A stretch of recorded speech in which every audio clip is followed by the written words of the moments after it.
Sing tak pangan dino iki, aku masak telung macem panganan nganggo air fryer. Untuk masak semua menu ini, aku pakai AF8 air fryer dari admito.id. Air fryer dengan 4 layer granite coating pertama di Indonesia.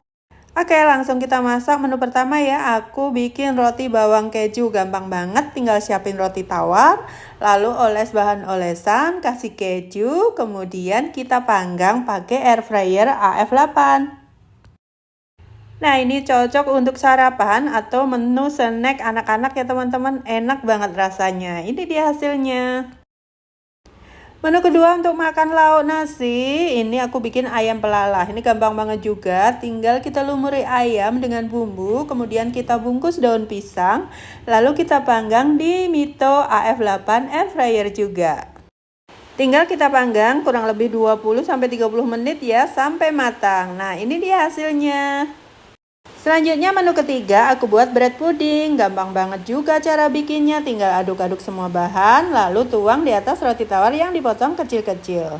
Lalu tinggal kita panggang pakai Mito AF8 air fryer. Masak pakai Mito air fryer lebih cepat matangnya, beda dengan air fryer lamaku. Mito air fryer masaknya mudah, hasilnya sempurna.